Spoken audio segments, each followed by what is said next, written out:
안녕하세요. 사연에 빠지다의 DJ 민영입니다. 오늘도 두 가지 사연 준비되어 있으니 재미있게 들어주시고요. 구독과 좋아요 버튼도 잊지 말고 눌러주세요. 그럼 오늘의 사연 바로 시작해 볼게요.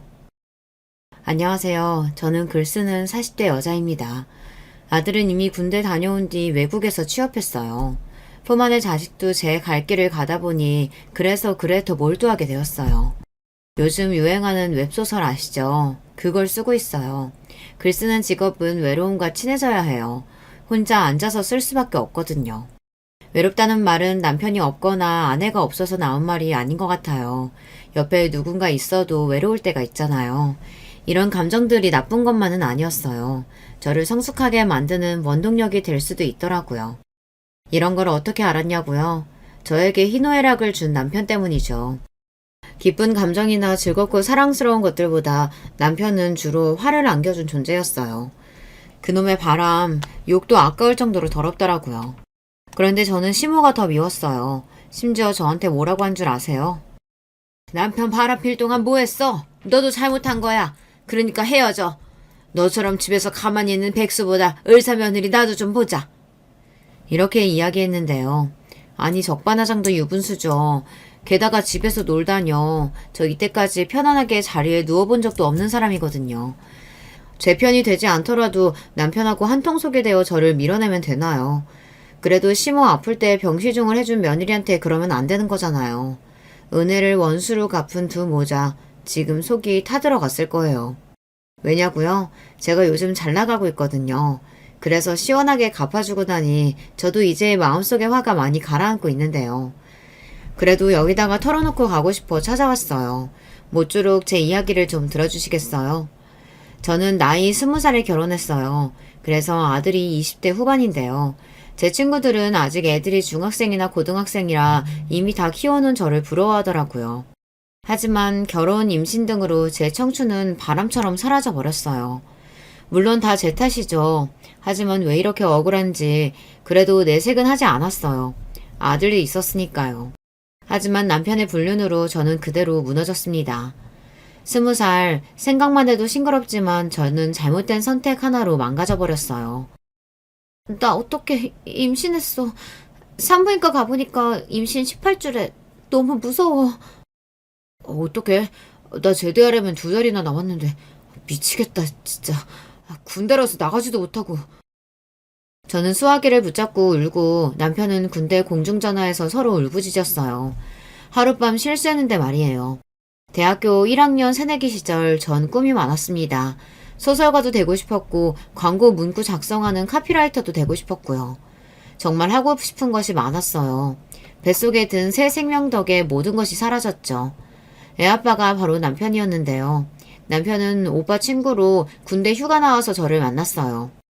제대를 불과 몇 달 남기고 제가 임신했다는 소식을 알았죠. 제 오빠는 군대로 쳐들어가 남편을 죽이겠다고 할 정도였어요.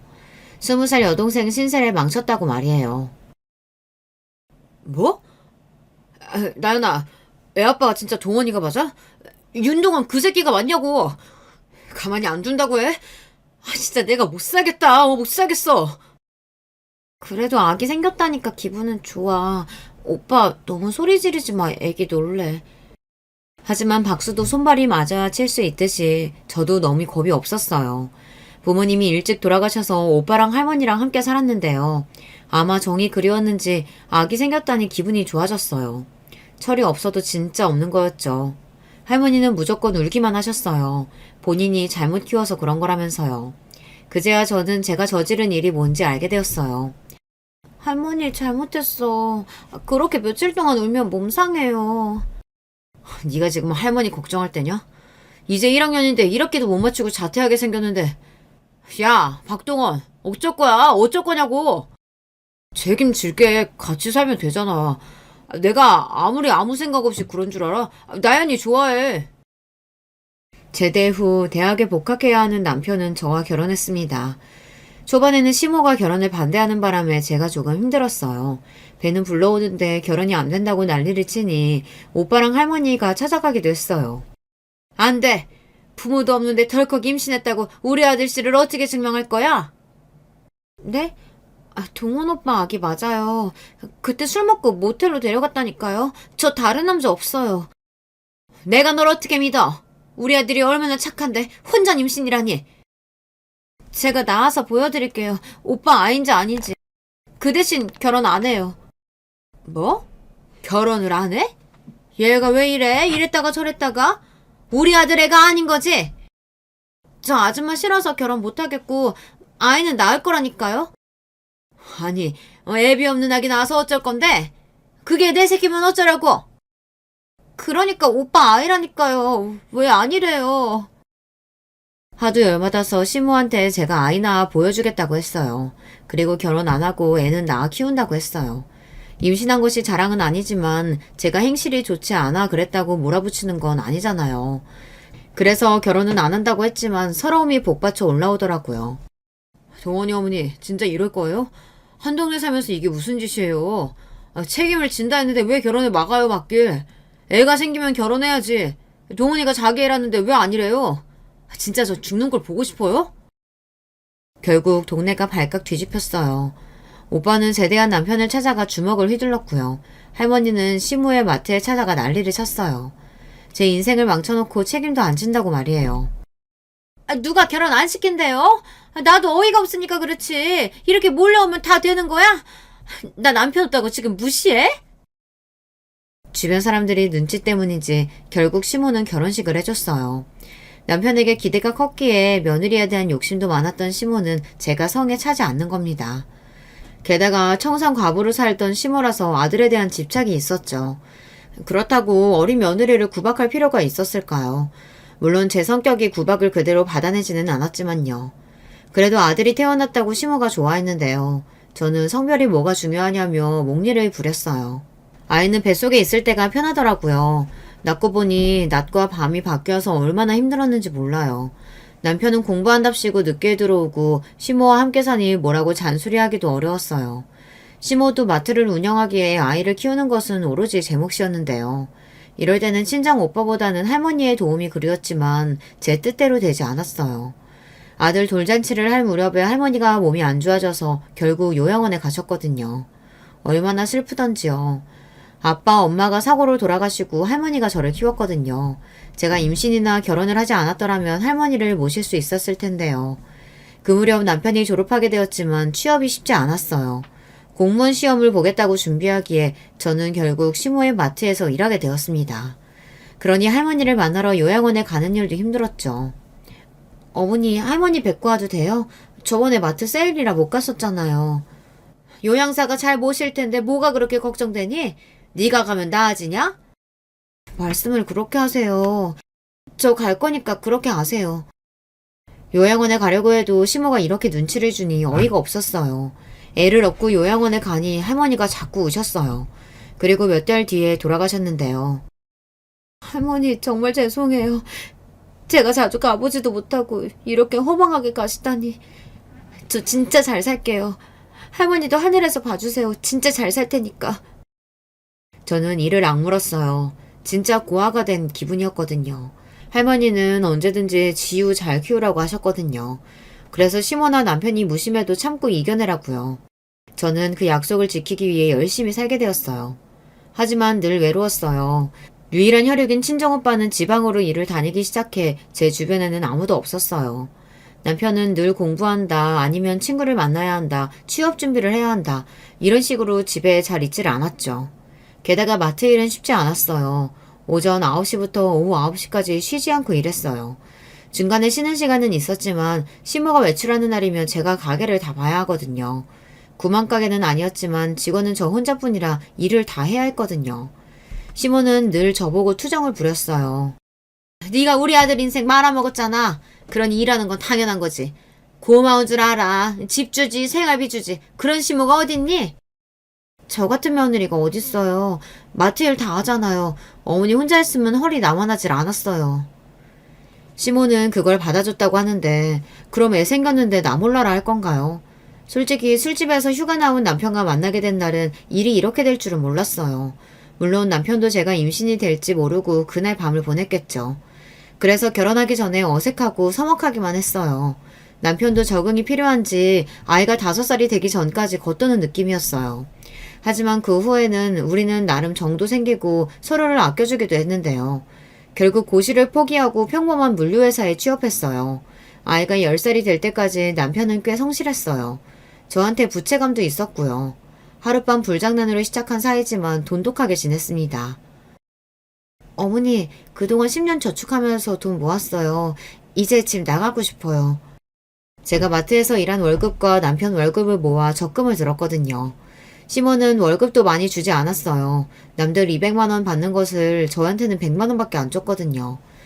중간에 애 유치원 데려다주고 남편 밥 차리고 집안 치우고 하면 늦게 올 수도 있고 일찍 갈 수도 있잖아요. 그 시간을 모두 빼고 준다고 했거든요. 더 달라고 하려고 해도 우리 아들한테는 아낌없이 주시니 말을 안 했어요. 구두쇠 같은 시모 밑에서 묵묵하게 일하며 남편 뒷바라지를 하던 저는 아들이 10살 무렵 드디어 독립하게 되었어요. 시댁에서 나와 15평 아파트에 입주했을 때 얼마나 좋아서 울었는지 몰라요. 그때 나이 30살이었는데요. 다시 태어난 기분이었어요. 여보, 너무 기뻐. 우리도 집이 생기다니. 더 열심히 해서 큰 평수 장만하자. 엄마 집이 우리 집 될 건데 굳이 이렇게 나와야 돼? 돈 많이 들 텐데. 더 이상 어머니 그늘 아래 살기 싫어. 마트도 지겹고 이제 내 살림 살고 싶어. 그리고 어머니가 날 사람 취급이나 하시는 줄 알아? 집을 얻자고 할 때 남편은 반대했어요. 굳이 시모집을 나와 좋을 것이 없다고 했거든요. 하지만 더 이상 견딜 수가 없었어요. 은근히 저를 무시하는 시모, 그런 것들을 무심히 넘기는 남편까지 말이에요. 처음에는 나와 살기 싫다던 남편은 이렇게 사는 것도 좋다고 하더라고요. 시모는 밤 12시 이후 소등에다가 물 아낀다고 샤워도 마음껏 하지 못하게 했거든요.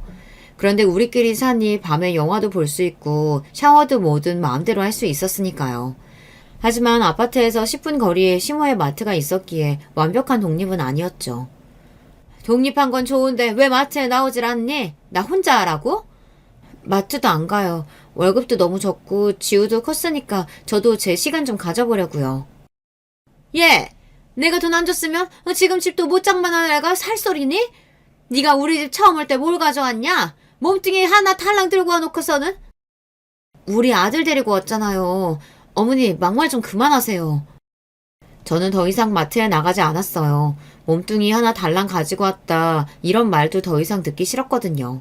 덜 먹고 덜 쓰는 게 낫지 않겠어요. 20살 아무것도 모르는 시절에는 참고 들을 수 있는 문장들이 시간이 지나니 더 듣기 싫어졌어요. 다행히 남편도 직장에서 돈을 잘 벌어다 주길래 잘 지내게 되었어요. 그때는 일찍 결혼한 것이 잘한 것처럼 보였어요. 다른 친구들은 그제야 결혼하고 아이 낳고 하니 제가 부러워 보였겠죠. 하지만 이런 평화와 안정이 깨지는 것은 어느 한순간이었어요. 나 직업 바꿔야겠어. 아는 형이 자동차 딜러 하는데 돈을 잘 버네. 남편이 자동차 딜러로 이직한다고 하니 저로서 뭐라고 할 말이 없더라고요. 지우와 저를 위해 돈을 지금보다 더 많이 벌어올 수 있다고 자신했어요. 하지만 전 불안했죠. 시댁에 나와 독립하니 생활비가 3배 이상 증가했어요. 대출금도 있고 내야 할 돈이 늘어나고 아이도 커가니 교육비 지출이 상당했어요. 그래서 시모가 자꾸 슈퍼에 와서 일을 하라고 이야기했어요. 하지만 저는 안 가고 싶었거든요. 사람을 무시하는 시모가 전 싫었어요. 마트 근처에만 가도 벌써 머리가 지끈거렸거든요. 나와서 일해. 한 푼이라도 더 벌어야지. 월급 200만 원 줄게. 됐지? 내가 직원 쓰면 어차피 월급 줘야 되는데 너한테 주는 게 낫지. 아니에요. 어머님 제가 가족이라고 시간 외에 일 더 시키잖아요. 주말에도 나오라고 하고요. 잔소리도 더 많이 하시고 거기서 일하다가 저 죽어요. 처음에는 아무것도 모르고 시키는 대로 했었지만 나이가 들면서 그런 것들이 부당하다는 생각이 들었어요. 제가 무슨 마트에서 일하려고 태어난 것도 아니고요. 막 나쁜 생각이 드니 일하기 어려웠어요. 그런데 남편이 돈을 덜 벌겠다는 것은 만류했어요. 돈이 전부가 아니잖아요. 그동안 시댁 살면서 외식 한번 편하게 한 적이 없는데 새 식구 알콩달콩 살아보고 싶었거든요. 그런데 자동차 딜러가 되면 시간이 없어질 것이 뻔했거든요. 돈 많이 벌면 좋지만 나는 그냥 우리 새 식구 재밌게 사는 게 좋아. 적금놀이 하는 것도 아니고 앞으로 지우 크면 돈 더 많이 들 텐데 지금 버는 게 맞아. 좀 참아 제발. 뭘 맨날 참으래. 한 번이라도 애 데리고 놀아본 적 있어? 정작 당신 노느라고 바빴지. 얼마나 돈을 많이 벌려고 그래? 자신 있어? 야, 내가 뭘 놀아. 나도 손해본 거 많아. 그리고 돈 많이 번다고 해도 너는 왜 싫다고 이러냐. 아무튼 이직할 거니까 그렇게 알아. 아직 돈을 번 것도 아닌데 남편의 어깨에 힘이 들어갔어요. 그런데 이상하게 겉모습이 서서히 달라지는 것이 아니겠어요. 예전에는 자동차 부품을 납품하는 공장에 다녔기 때문에 늘 작업복 차림이었지만 이제는 양복도 입고 겉으로 드러난 모습을 중요하게 여기더라고요. 솔직히 30 중반이 된 남편은 허우대가 멀쩡했어요. 키도 크고 훤칠한 인상이라 사람들의 이목을 끌 수 있었거든요. 결혼하고 나서도 오빠가 그 부분을 걱정했어요. 동원이 그 새끼 생긴 게 멀쩡하니 조심해. 바람 피우면 오빠가 죽여버린다고 해. 알겠지? 지방에서 가끔 올라오는 오빠가 하는 말이었어요. 과격하다고 할 수 있지만 주변의 지인들이 혹시 남편이 바람피지 않을까 걱정할 정도였죠. 저는 점점 옆으로 퍼져 살이 많이 쪘거든요. 심어 마트에서 일할 때부터 스트레스를 받으면 음식을 먹었거든요. 초콜릿부터 찾게 되더라고요. 달콤한 것들을 입에 넣지 않으면 불안하고 초조해서 견딜 수가 없었어요. 심호가 주는 스트레스가 문제의 원인이었죠. 그러다 보니 마트를 그만둬도 먹는 습관은 바뀌지 않았어요. 남편은 외모가 날이 갈수록 좋아지는데 저는 옆으로 퍼지기만 하니 오빠는 걱정이 되었나 봐요. 저한테 돈을 주면서 한의원에 가보라고 하더라고요. 누가 그러더라고. 살찌는 게 습관 문제뿐만이 아니라 내부적으로 몸에 문제가 있으면 순환장애로 살이 찐대. 건강 관리해. 시모는 제가 게으르고 먹는 것을 좋아해서 살이 찐다고 핀잔을 주는데 친정오빠의 말에 눈물이 왈칵 올라왔어요. 한의원에 갔더니 제가 심신불안정, 내부 순환장애 등등 출산 이후 조리 실패로 인하여 누적된 문제가 있더라고요. 하긴 시모나 남편은 출산 이후 제 몸을 신경 써준 사람이 없었죠. 10년이 훌쩍 넘어서도 누적된 문제가 있었대요. 게다가 과도한 스트레스로 인해 생긴 문제가 심각하다고 했어요. 여보, 나 몸이 아프대. 그래서 마음조차 힘들다고 하네. 산후조리도 실패했고 그래서 계속 팔다리 저리고 머리도 아픈 거래. 이렇게 말해봤자 해결되는 부분이 하나도 없었어요. 남편은 오히려 이렇게 말했어요. 어린 나이에 임신했는데 무슨 소리야. 그리고 마음이 아픈 건 뭔데. 나 요새 돈도 잘 버는데 왜 그러냐? 나도 아파. 나도 젊은 나이에 아파돼서 힘들다고. 제 몸 아프고 괴로운 것만 이야기하더라고요. 물론 힘들었겠죠, 남편도요. 하지만 저처럼 시집살이를 한 것도 아니잖아요. 저는 갑자기 오빠와 할머니를 떠나 시댁에 들어왔고요. 나름대로 모진 시집살이를 했었거든요. 그걸 하나도 인정해주지 않더라고요. 할머니까지 돌아가셔서 제 마음이 힘든 것을 알아주는 사람은 아무도 없었어요. 친정오빠나 겨우 제 마음을 다독이곤 했지만 같이 살지도 않으니 해결되지 못했어요. 그러니 저는 점점 몸이 더 힘에 빠지고 아무 유욕이 생기지 않더라고요. 사람들은 그걸 우울증이라고 했어요. 지우 어머마, 넌 맨날 그렇게 아프다고 하니? 나이도 적은데 뭐가 힘들어? 나는 뭐 아픈 것 없어 보이냐? 아휴, 애가 게을러서 큰일이야. 괜히 집에만 있으면서 먹기만 하니까 살찌는 거 아니야. 어릴 때는 귀엽고 예뻤는데 지금은 거울 좀 봐라. 이렇게 말하는데 저는 너무나 화가 나 소리쳤어요. 새벽부터 일어나서 밥하고 애 보고 집안일 하는데 뭐가 게을러요? 시댁 살 때 저는 편히 쉬어본 적이 없어요. 그리고 나이 젊으면 몸이 안 아픈가요? 당신 집에 있으면 노는 줄 알아? 당신 입에 들어가는 음식, 입는 옷, 자는 곳 왜 다 편안하니? 내가 다 해주니까 그렇지. 이렇게 말해도 울분이 풀리지 않더라고요. 맨날 나보고 문제라고 하지만 그동안의 노고를 아무도 인정하지 않는 것도 문제였어요. 그러면 그럴수록 시모와 남편은 배부른 투정이라고 치부했죠. 내가 돈 벌어다 주잖아. 이제 외제차 팔 건데 돈 더 많이 갖다 줄게. 누가 들으면 떼돈 가져다 주는 줄 알겠어. 골프 배워, 차 바꿔, 사이클 배워, 게임 기사. 당신한테 돈 다 썼지 우리한테 해준 게 있니? 예전보다 벌어오는 돈의 액수는 커졌지만 남편은 자신을 위해 투자를 해야 한다며 쓰는 돈이 더 많았어요. 그리고 무슨 모임이 그렇게 많은지요. 그래야 고객 유치를 한다는데 뭐라고 할 말이 없더라고요. 자동차도 처음에는 국산차를 팔다 외제차 영업소에 스카우트까지 되었고요. 시모를 닮아서 그런지 장사에 소질이 있어 보였어요. 가족에게 소홀해도 돈이 조금 생기니 저는 아들의 교육에 투자했어요. 남편을 바꿀 순 없으니 내 아들에게 좋은 교육이나 시키자 하고 말이죠. 우리 아들은 자기 일을 똑부러지게 하는 아이라 중학생이 되니 제 손이 거의 필요가 없었어요. 자기는 애니메이션 공부를 하고 싶다고 해서 일본 유학을 그때부터 준비하고 있었죠. 한 남자는 영업한다고 조기축구, 골프, 테니스 운동을 하기 시작했고, 작은 남자는 방 안에서 혼자 그림을 그리고 어학 공부하기 바빴죠. 저 혼자 외로울 때가 많았어요. 그래도 견딜만 했어요. 적어도 그런 소리를 들을 때까지는 말이에요. 지우 엄마, 내가 요새 호텔에서 알바하잖아. 거기서 지우 아빠를 봤어. 객실로 들어가는 걸 봤다니까. 그러던 어느 날 주변 지인이 남편이 호텔에 들어가는 걸 봤다는 겁니다. 호텔 로비에서 객실 엘리베이터로 걸어가는 뒷모습이 우리 남편 같다고 계속 이야기했어요. 그 지인은 호텔 하우스키퍼로 아르바이트를 하고 있었거든요. 하지만 뒷모습이라고 하니 정확한 것도 아니잖아요. 그때는 제가 지금의 몸무게에서 2배가 넘을 정도로 체중이 불어났는데요. 그렇게 몸이 변하니 제 마음도 약해져 있는데 이런 소리를 들으니까 화가 너무 나더라고요. 당신 호텔에서 봤대. 거기 왜 갔어? 뭐? 호텔? 이 여자가 뭐라고 하는 거야? 집에서 밥 먹고 할 일 없냐? 소설 쓰지 말고 바빠 죽겠는데 헛소리 좀 하지 마. 배고동 아줌마가 봤대. 당신 뒷모습. 그러니까 솔직히 말해. 거기 왜 갔냐고. 너 이러면 이거 병이야. 그만 좀 해. 지겨우니까. 남편이 아니라고 펄쩍펄쩍 뛰길래 내심 좋아했어요. 그 아줌마 말 이후 온갖 상상만 하다 남편에게 겨우 물어봤는데 아니라고 난리를 치니 안심이 되더라고요. 그래 맞다. 여자 있으면 어쩔래. 이렇게 말하면 제가 어떤 행동을 취해야 할지 무섭게 느껴졌어요. 제발 그 백오동 아줌마가 잘못 봤길 바랬거든요. 지금 생각하면 그렇게 물어보면 다들 펄쩍 뛰는 게 일반적인 상식이었어요. 바람은 완벽한 증거를 들이밀어도 잡아떼고 시작한다는 것을 그때는 몰랐거든요. 하지만 짙은 향수 냄새부터 거울 앞에 오래 서 있고 혼자 핸드폰을 보며 희죽거리는 게 저의 레이더에 자꾸만 걸렸어요. 그렇다고 남편 뒤를 미행할 수도 없었어요. 제가 덩치가 커서 쫓아다니면 금방 눈에 띄기 때문이에요. 집에만 있으니 정말 상상의 나래가 한도 끝도 없었어요.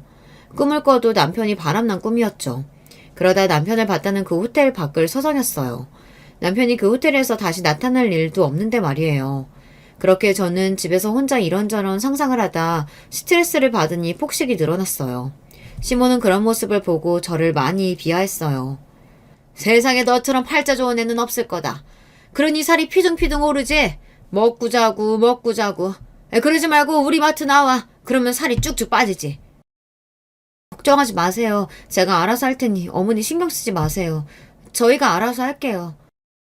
무슨 용기였는지 지인에게 부탁해서 호텔 일을 하기로 했어요.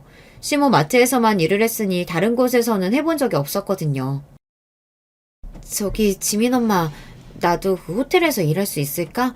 청소라면 자신 있어요. 청소일이긴 한데 침대 정리부터 요령이 있어. 한번 거기다가 물어볼게. 호텔 일은 정말 힘들었어요. 침대를 정리하는 것이 정말 팔이 아팠어요. 계속 허리를 숙이는 일이 많다 보니 무리가 오더라고요. 하지만 내가 스스로 돈을 번다는 즐거움에 아픈 줄도 모르고 열심히 일했죠. 남편도 제가 호텔에서 일하고 있다는 것을 알지 못했어요. 그래서 그런가요? 몇 달이 지나 다시 그 호텔에 나타났어요. 어떤 여자랑 함께요. 저는 그때 다리가 후들후들 떨렸는데요. 백오동 아줌마는 증거를 잡아야 한다며 핸드폰으로 찍으라고 했는데요. 도무지 용기가 나질 않았어요. 그대로 뒤로 따라가는데 남편이 돌아보며 외치는 겁니다. 지우 엄마? 여기서 뭐해? 나 따라온 거야? 와, 이제 하나하나 이런 짓까지 하냐? 옆에 여자 누구야? 너야말로 뭐 하는 건데? 이제 하나하나 바람 피워? 고객님이지 누구냐? 열받게 이러지 말고 당장 집으로 돌아가. 남편이 저를 먼저 알아보는 바람에 정확한 증거는 없었어요. 그 여자는 고객인데 접대 차원에서 술을 먹다 호텔로 모시고 왔다고 하는데요. 제가 보기엔 고객도 아니었어요. 하지만 어설프게 건드렸다가 증거도 잡지 못하고 끝나버렸어요. 하지만 전 오빠에게 말했고 지방에서 올라와 남편 멱살을 잡았죠. 집안이 난리가 났어요. 시모는 생사람 잡는다고 했고 남편은 저를 을부존 환자로 취급했죠. 그 이후에는 남편도 행동을 조심했는지 한동안 잠잠했어요. 그때는 바람이 아닐지 모르겠지만 남편의 사생활을 제가 다 알지는 못하니까요. 이후 남편은 자동차 딜러 일을 그만뒀습니다. 저는 고객들 만나지 않으니 다행이라고 생각이 들었어요. 하지만 남편의 뜻은 다른 데 있었어요. 엄마한테 돈 달라고 해서 우리 골프 연습장 차리자. 좋은 매물 나왔다니까? 어머니가 참도 돈 주시겠다. 제주 있으면 달라고 하던지. 네가 잘해야지. 비위도 맞추고 마트도 나가서 어떻게 좀 해봐. 아니면 영업소 갈까? 너 싫어하잖아, 거기. 남편은 저를 위해 영업소를 그만둔 것처럼 행동했지만 알고 보니 영업 실적이 점점 나빠져서 그랬다고 해요. 골프하고 노니까 그럴 만도 하죠. 저는 그때 영업소에만 안 나가면 여자를 만날 일이 없다고 생각하고 시모에게 돈을 해달라고 했는데요. 그래, 그럼 내 집으로 들어와. 골프 연습장 남편한테만 맡기지 말고 너도 같이 해. 그래야 다른 년 안 만나지. 한번 바람 들면 상습적으로 변한다. 어머니, 제 편 들어주시는 거예요? 왜요? 구박만 하셨잖아요. 시모가 저를 위해 그런 말을 한다고 생각했는데 오직 자기 아들이랑 장신 생각만 해서 하는 말이었어요. 시모가 마트까지 처분하고 새 아파트로 이사하며 같이 살자고 했을 때는 어안이 벙벙했죠. 하지만 알고 보니 시모가 몸이 아프기 시작했다는 겁니다. 저는 그것도 모르고 남편과 함께 끌어갈 골프 연습장으로 마음이 들떴어요. 옆에 종일 붙어있으면 바람필 일도 없다고 믿어졌거든요. 시모랑 같이 사는 게 거슬려도 아침에 나가서 밤에 들어오면 되니 걱정이 없다고 생각했어요. 하지만 그런 것들이 다 뜻대로 이뤄지는 것은 아니더라고요. 어머니, 정신 차려보세요. 어머니! 지우야, 당장 119 불러. 하지만 연습장을 차린 지 3개월 만에 시모가 방에서 쓰러졌어요. 병원으로 달려가 보니 중풍이 왔다고 하더라고요. 깨어난 시모는 신체 일부에 마비가 왔어요. 남편은 연습장 일을 해야 하니 시모의 간병은 오로지 제 몫이었죠. 오른팔이랑 오른 다리 쪽을 못 움직인 시모는 2달 정도 한방병원에 입원했어요. 처음에는 간병인을 썼지만 시모의 성격이 강하다 보니 하루 이틀 버티지 못하고 다 그만두는 겁니다. 여보, 미안하지만 엄마 좀 돌봐줘. 성격 맞출 수 있는 건 당신뿐이잖아. 이 은혜 잊지 않을게. 진짜 앞으로 자기한테 잘할게. 나연아, 오빠가 이제 너만 바라볼게. 그래, 좀 도와줘라. 그동안 미안했다, 아가야. 두 사람이 이렇게 나오니 결국 간병은 제 몫이 되어버렸어요. 1년간 간호를 하니 시모의 몸은 많이 좋아졌어요. 병원에서 퇴원 후에도 집에서 제가 간병했거든요. 걷는 것도 예전만큼은 아니지만 잘 걷고 팔도 움직일 수 있어서 밥도 혼자 드실 수 있게 되었어요. 오죽하면 구청장이 와서 효부상을 주겠다 할 정도였죠. 지인들도 저 같은 며느리 없다고 했어요. 지우 엄마 같은 며느리만 있으면 얼마나 좋아. 애 잘 키워, 시모 간병해, 골프 연습장도 잘 운영해. 아무튼 팔방 미인이야. 그러니까 지우 아빠는 지우 엄마 업고 다녀야 돼. 평생 갚아야 돼. 요새 누가 시모 간병하니? 반장이랑 통장까지 몰려와 지역에서 주는 표창장까지 받았어요. 자랑스러운 것은 아니지만 이렇게 알아주니 감사했죠. 하지만 시모와 남편만 인정하지 않았나 봅니다. 제가 그동안 간병에 빠졌을 때 남편이 무슨 짓을 한지 아세요? 사랑이라니까. 나 그 여자 사랑해. 이제야 만났어. 내 참사랑을. 아직도 남편 말이 생각나서 진저리가 쳐지는데요. 남편은 시모가 다니는 한병병원에서 오다 가다 의사를 하나 알았나 봅니다. 아파서 알고 지낸 게 아니라 사랑을 꽃을 피우고 앉아있더라고요. 네, 드디어 바람을 피웠어요. 어머니의 담당 의사는 아니었고 남편도 골프 치다 보니 팔꿈치가 아프다고 했거든요. 그렇게 진료받다가 눈이 맞았다는데 진짜 어이가 없더라고요. 게다가 그 여자를 집까지 데려오는 게 말이 됩니까? 아들은 그때 기숙형 고등학교에 들어갔으니 집은 비울 때가 많았어요. 그날도 저는 시모와 병원으로 가서 재활치료를 받고 있었거든요. 그렇게 시모와 제가 병원에 있었으니 집으로 데리고 왔나 봐요. 게다가 그 여자도 한병병원을 그만두고 나왔으니 두 사람은 시간이 많았겠죠. 집으로 들어가려고 문을 열었는데 알 수 없는 선택함이 느껴졌어요. 그때 그 감정은 정말 이루 말할 수 없었어요. 현관에 낯선 여자 구두부터 심지어 안방 너머 이상한 소리까지 들리는 겁니다. 문을 열고 두 사람을 떼어놓아야 하는데 저는 몸이 움직여지지 않았어요. 예전에 지인 아줌마가 증거 남기라고 한 말이 갑자기 생각나더라고요. 예전에 호텔 사건은 증거도 없이 끝나버렸으니까요. 방문 너머 들리는 소리를 녹음하기 시작했어요. 그리고 방문이 잘 보이도록 각도를 잡았죠. 한창 서로 좋아 시시덕거리더니 남편이 목이 마른지 문을 열고 나오는데 저랑 마주친 겁니다. 제가 방문 앞에 의자를 놓고 앉아 있었거든요. 우리 오빠한테 실시간 정송했어. 올라온대. 너 죽여버린다고 했으니까 알아서 해. 그리고 병원에다 저 의사 신상 알아봤어. 평생 개업 못하고 의사생활 못하게 할 거야. 녹음했거든? 서로 이름은 왜 부르니? 고맙게. 저는 태연하게 말했어요. 이상하게 울고불고 손끝이 달달 떨리고 악조차 쓰지 않게 되더라고요. 아마 너무 기가 막혀서 그랬는지 모르죠. 사람이 그러면 안 되는 거잖아요. 제가 시모를 모시고 간병했는데 그때 다른 여자랑 바람을 피우다뇨. 야, 그렇다고 녹음을 하냐? 이상한 여자야 진짜. 당장 안 줘? 여기 내 집이야. 공공장소도 아니라고. 잘못했다고 싹싹 빌어도 제가 용서할까 말까였어요. 같이 살 마음도 일어나치도 없었는데요. 이 남자 입에서 뭐라고 하는 줄 아세요? 우리 사랑하는 사이야. 결혼할 거야. 너한테는 미안하게 됐다. 놀고 있네. 미안? 미안이라고 했니? 미안하면 이러면 안 되지.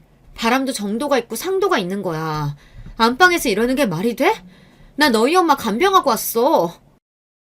남편의 말에 제가 충격을 받긴 했는데요. 문제는 그게 아니에요. 그날따라 서울에 있던 오빠가 달려왔고 남편과 몸싸움을 벌이고 서로 코피가 나게 둘두겨 패고 여자는 어느새 준행랑을 치고 말았는데요. 이상하게 저는 남편이 그 여자를 사랑한다는 말에도 가슴이 미어지지 않았어요. 1년 동안 저한테 의지했던 시모의 태도와 말이 더 충격을 받았거든요. 너 나가야겠다. 나도 괜찮은 며느리 좀 보자. 의사 며느리라니 이제야 구색이 많네. 돈도 못 벌고 먹기만 하고 살만 찐 너보다 낫지. 어머니, 그걸 말이라고 하세요? 제가 어머니 간병했어요. 저밖에 없으시다면서요. 그런데 아들이 다른 여자가 좋다잖냐. 너도 자식 키워서 알지? 너라면 지우가 다른 여자가 좋다고 하면 어쩔 거야? 네, 그걸 제가 막을 순 없겠죠. 하지만 당신처럼 이렇게 말은 안 하지. 혼내고 야단쳐야지. 설사 이혼은 한다고 해도 어떤 아들 새끼가 제 엄마가 아파서 며느리랑 병원 간 사이에 안방에서 그 짓을 해? 그건 혼을 내야지. 어디서 의사 며느리를 보겠대? 어린 게 내 아들 꼬셔서 결혼했으면 양심이란 게 있어 봐라. 우리 아들 서울에서 4년제 대학 멀쩡하게 다녔어. 너같이 대학도 못 나오고 부모도 없는 애 만날 레벨이 아니라고. 대학이야 아기 생겨서 못 간 거고 부모 없는 게 내 탓은 아니잖아. 당신 아들은 부모가 있어서 이런 더러운 짓을 하는 거니? 이제 반말하는 거야? 어디서 시모 앞에서 말을 놔? 돌았어? 좀 놓으면 안 돼? 어른이 어른다워야 어른 대접을 받지. 당신 행동은 그냥 쓰레기야. 나 이혼하려고 했어. 당신 아들하고 안 살아. 짐승 같아서. 근데 뭐? 의사 며느리 볼 거니까 나보고 가라고? 얼마나 잘 살지 지켜볼게. 그래. 나같이 돈 없는 것보다야 의사가 좋지. 우리 아주 잘 살 거다. 저는 그 집을 나왔습니다. 그날따라 바깥 공기가 참 좋았어요. 제가 미쳤다고 20년간을 그놈의 집구석에서 살았나 싶었어요. 그런데 그 다음날 경악할 만한 일이 터졌어요. 우습게도 상간녀가 저와 시모를 만나자고 했어요. 저는 다짜고짜 상간녀한테도 잘 먹고 잘 살라, 아니 고맙다 했어요. 인간 말종 데려갔으니까요. 미안하지만 나 결혼한 맘 없어요. 그냥 불장난이에요. 그리고 홀시모 병시종들 며느리 되고픈 마음 없어요. 지우 엄마 미안해요. 그 말에 시모가 경악하는 표정을 보니 웃음밖에 안 났어요. 아니 그 여자가 모셔준다고 할 줄 알았나 봐요. 결혼하든 말든 알아서 하시고요. 저는 안 살아요. 이미 이혼 소장 준비 중이에요. 하고 나와버렸어요. 그 다음에는 어떻게 꼬셨는지는 모르겠지만 처음에는 상간녀가 죽어도 결혼 안 한다고 하더라고요. 저는 솔직히 아들이 걱정이었어요. 아들이 곧 성인이 되니 이해해줄지 모른다는 기대를 했어요. 그동안 모든 일을 사실대로 다 말했죠. 그랬더니 아들이 제 손을 잡고 말했어요. 엄마, 잘했어. 엄마가 안 했으면 내가 엎으려고 했어. 나 이제 군대 갈 거니까 엄마 하고픈 대로 하고 살아. 난 엄마 편이야. 제 청춘을 갈아 만든 아이라서 그런가요. 고맙게도 제 편을 들어줬어요. 눈물이 앞을 가렸습니다. 오빠도 당장 이혼하라며 오피스텔을 하나 얻어줬습니다. 그리고 변호사도 소개해 주었어요. 명백한 남편의 이혼 사유, 위자료와 골프 연습장 지분까지 남편 재산의 반을 받을 수 있었어요. 시부의 재산과 우리 집 예금 등을 합쳐서 연습장을 만들었으니까요. 시모는 제가 한 푼도 못 받고 나갈 줄 알았나 봅니다. 위자료 3억에다 아파트까지 받고 이혼했어요. 오빠가 전 재산 털어서 최고의 이혼 변호사를 고용했거든요. 그 새낀 친구도 아니야. 내 동생 건드린 것만 해도 열받는데 바람? 이혼? 개자식. 초등학교, 중학교, 고등학교 동창회 다 못 나오게 할 거야. 동네에서 함께 자라놓고 어떻게 이따위로 굴어? 오빠는 남편을 절대 용서하지 않는다고 했어요. 남편도 남편대로 할 말이 있나 봅니다. 뚫린 입이라고 말이죠. 하룻밤 불장난 책임졌으면 됐지. 왜 나만 갖고 그래? 지유 갖게 된 것도 내가 꼬셨어? 나연이도 할 말 없어. 그리고 돈 다 줬는데 왜? 우리 집 아예 거짓될 판이야. 아주 이혼하고 팔짝 고쳤지. 게다가 자식놈까지 집 나가고 잘한다. 그니까 새끼 하나 데리고 기어 들어와서 아주 상전 노릇이야. 이제 우리도 을사며느리 볼 수 있으니까 다시 시작해라. 동원아, 너 아직 마음밖에 안 됐다. 시모는 재산을 털어서라도 을사며느리를 위해 한의원을 만들어준다고 난리가 났어요. 저랑 이혼하고 그 여자와 결혼이라도 할 모양이었는데요. 다른 동네에 가서 병원을 차렸으면 모를까 수십 년 산 그 동네에다가 한의원을 차렸습니다. 시모 성격에 다른 사람한테 자랑이라도 할 심산이었겠죠. 드디어 을사며느리 봤어. 이 정도는 해야지 우리 등원이가 어떤 아들인데. 어린 게 반란 까져서 오빠 꼬셔놓고 신세 다 망쳤지. 시모는 동네 사람들 앞에서 자랑스럽게 말했는데요. 중요한 것은 그 동네는 저도 있었다는 사실이에요. 오빠가 얻어준 오피스텔도 어릴 때부터 자란 동네였어요.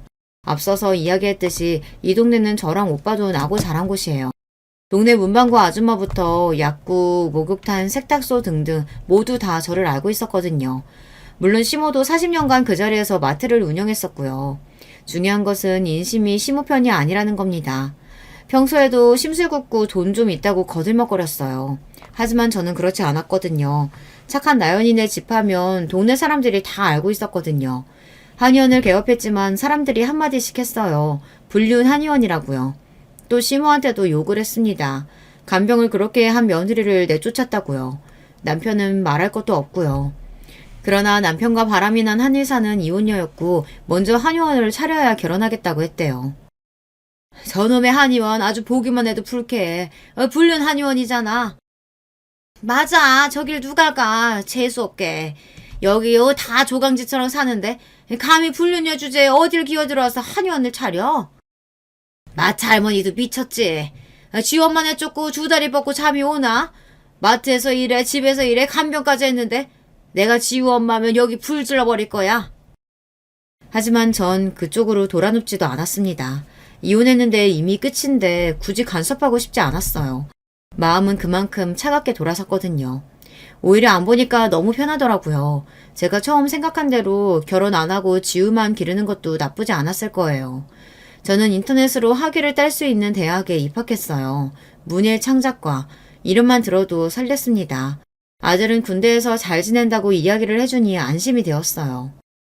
지우 엄마, 아주 웃긴 얘기 하나 해줄까? 그 한의원 망했어. 쫄딱 망했다고. 오피스텔에서 혼자 커피도 마시고 글도 쓰며 한가롭게 살고 있는데 말이에요. 그때 백오동 아줌마가 전화를 했더라고요. 알고 싶진 않았는데 망했다고 하니 속이 아주 개운하더라고요. 게다가 지우 할머니 또 쓰러져서 요양원 실려가고 그 여자가 절대 시모는 못 모신대. 솔직히 지우 아빠보다 지우 할머니가 이해 불가야. 불려우 집에 들이고 자네처럼 착한 사람을 내쫓고.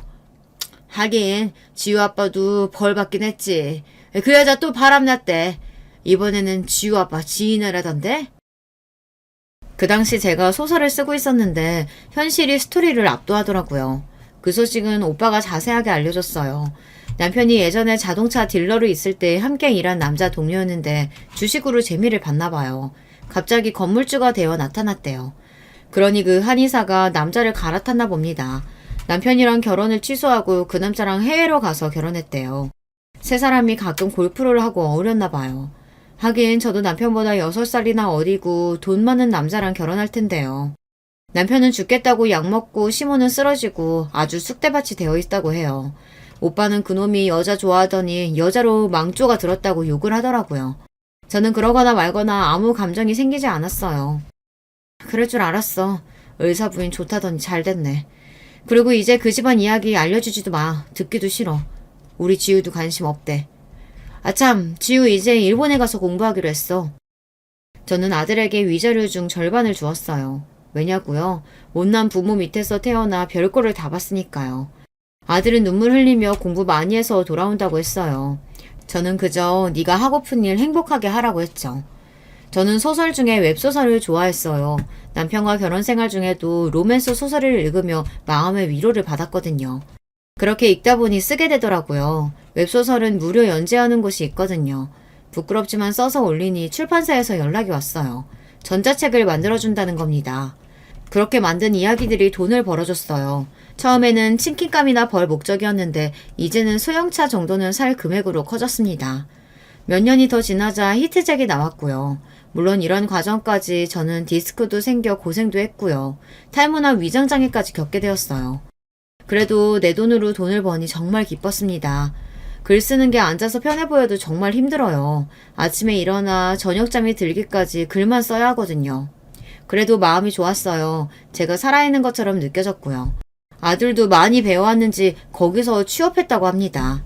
가끔 해외여행 가서 아들도 만나고 오고요. 여자친구도 생겼다는데 마음이 흐뭇했어요. 월급의 30%를 저에게 아들이 보내줍니다. 평생 이렇게 줄 거니까 엄마 걱정하지 마. 글 재밌게 쓰세요. 엄마, 사랑해요. 이렇게 말하면서요. 월급의 50%는 지속성이 없으니 이렇게 30%를 주겠다는 아들이 귀엽더라고요. 나중에 안 줄 수 있어도 받으니 자식 키운 보람이 생겼어요. 남들은 이제 대학 입시 준비하고 난리가 났는데 저는 여유롭게 용돈이나 받게 되었으니까요. 청춘을 갈아서 만든 내 새끼지만 후회되지 않아요. 나중에는 지역센터에서 웹소설 강의도 하게 되었어요. 마트에서 박스나 접던 제가 월 1,000 이상 매출을 올리게 되니 세상이 달리 보이더라고요. 매번 제가 쓴 글이 대박이 나지 않을 텐데요. 하지만 글을 써서 제가 몇 억씩 벌게 될 줄은 몰랐어요. 저의 성공이 남편 귀까지 들어갔나 봅니다. 한번 만나자는 연락이 오더라고요. 저는 아예 차단을 해버렸죠. 아니, 제가 왜 만나야 하나요? 요새는 살도 뺄 겸 운동도 하니 얼굴이 좋아졌어요. 그러던 와중 동네 어귀에서 시모와 남편을 맞닥뜨렸습니다. 시모는 다시 풍이 와서 반쪽은 움직이지 못하더라고요. 동네 아줌마로부터 남편과 시모가 다시 동네로 찾아왔다는 이야기까지 들었거든요. 시모가 거기 가면 마음이 편하다고 했대요. 하긴 수십 년을 나고 자란 곳이니 어쩔 수가 없겠죠. 하지만 그 동네는 이미 제가 장악하고 있었는걸요. 얼굴 좋아졌네. 살도 빠지고. 잘 지냈다며? 지우가 그러더라. 지우 자식은 전화 한번 하기 진짜 어려워. 지우도 다 본 게 있어서 아버지랑 연락하고 싶겠어? 갈 길 가. 아는 척하지 말고. 만나자고 하는 것도 아는 척도 지우 때문에 그러지. 우리가 지우 부모 아니야. 너랑 무슨 감정이 있어서 그러겠어. 위자료 덕분에 공부도 하고 잘 지낸다며. 됐잖아. 우리 지우 20대 중반이야. 아니지, 곧 30이야. 걱정하지 마. 다 큰 어른이라고. 그쪽이나 어른 모시고 갈 길 가. 무슨 염치로 동네에 기어들어오냐? 참 어이없다. 야, 그럼 갈 데 없는데 어떡해. 동네 사람들도 그렇다. 너한테 미안한 거지 자기들이 난리야. 암튼 자주 봐. 뭐? 자주 봐? 저는 이 말에 가라앉아있던 복수심이 올라오더라고요. 좋은 게 좋은 거라고 넘어가줬더니 무슨 친한 척을 하느냐 말이에요. 우리가 살던 동네에는 시모의 마트가 아직 운영되고 있었어요. 물론 남편이 진즉에 팔아먹어 주인이 바뀌었지만 남편이 거기서 알바를 하는 모양이었어요. 수년이 지났으니 괜찮다고 생각하는 모양이죠. 저는 부동산으로 가서 주인이 누군지 알아봤어요. 그래서 가격을 잘 쳐줄 테니 팔라고 했죠. 아저씨, 우리 가게에서 계속 일할 거야? 아니면 나가든지. 뭐야, 새 주인이 너야? 이 여자가 미쳤네. 나랑 엮이고 싶냐? 미쳤어? 너 같은 쓰레기랑 엮이게? 100만 원 받고 개같이 일할래? 아니면 당장 짐 싸서 동네 뜰래? 네가 사는 가게 윗집도 내가 다 샀어. 그러니까 나가. 동네 더럽히지 말고. 너 같은 여자 진짜 징그럽다. 너랑 만난 게 내 인생의 독이야. 알아? 그래? 난 아닌데. 지우 태어나서 다행인데. 너 지우한테 돈 달라고 했다면서? 미친놈. 너 지우 기저귀라도 갈아봤어? 맨날 술이나 먹고 학교 다니냐고 도망이나 쳤지. 그러니까 여기서 나가, 당장. 내가 이 동네 사는 걸 알면서 기어들어오지 말고. 남편의 똥 씹은 표정을 보니 그제야 속이 사르르 내려가는 거 있죠. 결국 남편을 내쫓아 버렸어요. 시모가 불쌍하게 누워있으면 제가 뭐 마음이 달라질 줄 알았나 봐요. 마트를 카페로 개조했어요. 애증의 마트는 그렇게 사라졌답니다. 시모한테도 한마디 쏘아붙이고 싶었지만 거리에서 본 날 울더라고요. 그 울음의 의미가 뭔지 느껴졌어요. 남편의 바람, 시댁의 홀대, 디스크 이런 것들이 저를 힘들게 만들었지만 저는 극복해 나갔어요. 물론 시원하게 사이다 복수도 해줬고요. 바람난 것들은 혼을 내야죠. 시모도 저를 무시한 만큼 대가를 치르게 됐습니다. 이 모든 것이 끝나고 나니 개운하더라고요. 이제는 제 인생 잘 살고 있게 되었어요.